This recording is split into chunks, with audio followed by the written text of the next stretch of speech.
si Mungu wa wafu bali Mungu wa walio hai. Kwa jina la Baba na la Mwana na la Roho Mtakatifu. Ndugu zangu wapendwa, mashahidi wa Uganda ni kielelezo kizuri sana cha imani kwetu. Ni mifano bora ya kuigwa. Hawa mashujaa wa imani walipokabiliwa na changamoto walikuwa bado vijana, wengine walikuwa watoto, baadhi waliokuwa kidogo na umri hawakuzidi miaka 20. Licha ya hayo, waliweza kusimama katika imani yao bila kutetereka. Tunaambiwa kwamba wengi wao walikuwa wakatekumeni, yaani wanafunzi wa dini ambao hata hawakuwa wamebatizwa. Licha ya kuwa wakatekumeni, walisimama katika imani yao, wakaichukua hiyo imani kama zawadi ya Mungu kwao, wakamshuhudia Kristo bila kuyumba. Hao ndio tunaomtukuza Mungu leo kwa ajili yao, na hao ni utajiri wa kanisa la Afrika, sio tu la Uganda, kanisa la Afrika. Hao ndio waombezi wetu na mifano yetu. Tumwombe Mungu atujalie neema na baraka ya kufuata nyayo zao ipasavyo, ya kukua katika imani, ya kusimama kidete katika imani yetu na kuwa mashahidi thabiti wa Mwokozi wetu Yesu Kristo. Masomo yetu ya leo yametutafakarisha juu ya msimamo wa watu ambao wamemtumikia Mungu kwa imani thabiti. Somo letu la kwanza limetukutanisha na ndugu 7 ambao katika kipindi cha madhulumu walisimama wima, wakakubali kufa mmoja baada ya mwingine kuliko kuisaliti imani yao, kuliko kusaliti maadili yao. Hao ni watu ambao wamekuwa mashujaa wa taifa la Mungu, taifa la Agano la Kale, na ambao pia ni mababu zetu, ni ndugu zetu, ni vielelezo kwetu.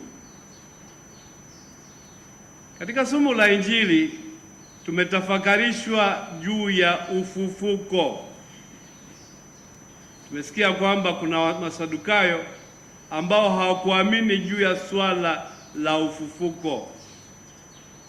Wao walidhani kwamba maisha ya mwanadamu yanaishia hapa hapa duniani kama vile maisha ya mbuzi hivi, lakini sivyo. Maisha ya mwanadamu aliyeumbwa kwa sura na mfano wa Mungu yana hatima yenye tija, na hatima hiyo yenye tija ni uzima wa milele.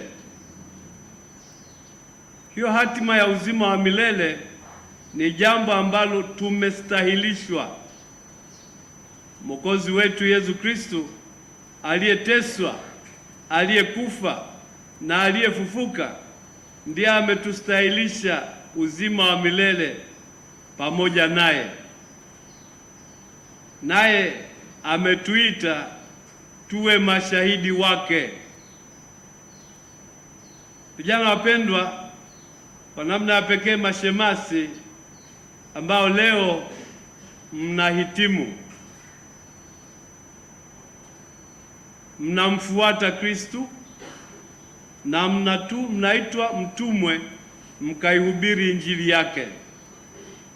Ninapenda kuwaasa, simameni kidete kuhakikisha kwamba mnaishi kiadilifu, mnaishi kadiri ya wito wenu, na pia kwamba mnamtumikia Kristo na kuujenga ufalme wake katika mapito ya wanadamu. Wasaidieni wote mtakaokutana nao wamtambue Kristo, wamwamini Kristo, wamfuate Kristo na wamshuhudie kwa maisha yaliyoadilifu. Sasa mnahitimu baada ya kukaa hapa seminarini kwa takriban miaka minne. Namshukuru Mungu aliyewapa udumifu, aliyewasindikiza kwa neema yake mkaweza kuifikia siku ya leo. Sasa yaliyo mbele yenu ni uwajibikaji, uwajibikaji wa kuishi kama mashahidi wa imani, uwajibikaji wa kuishi kama mashahidi wa Injili, uwajibikaji wa kumtumikia, kumtukuza na kumtangaza Kristo. Hakikisheni kwamba hamui vigeugeu, hasa katika zama zetu hizi ambazo unaweza ukawa shemasi, padre, lakini ukawa ni kama vile tia maji tu. Hayo yasiwaguse, hayo yasiwapate. Farijikeni kwa kuishi maisha yenye tija, maisha matakatifu, maisha ya ushuhuda, na muone fahari katika kuwa mashahidi na watumishi wanaoheshimika wa Bwana wetu Yesu Kristo. Watakatifu tunaowaadhimisha leo, Karoli Lwanga na wenzake, tuwachukue katika awamu mbili. Kwanza ni waombezi wetu, tuwaombe wawaombee. Pili ni mifano yenu, tuwaombe kwamba ninyi mchote mifano kutoka kwao na muweze mkasitawi na kufikia utakatifu kama Mungu anavyowaita na kuwajalia. Amani ya Kristo iwe nanyi.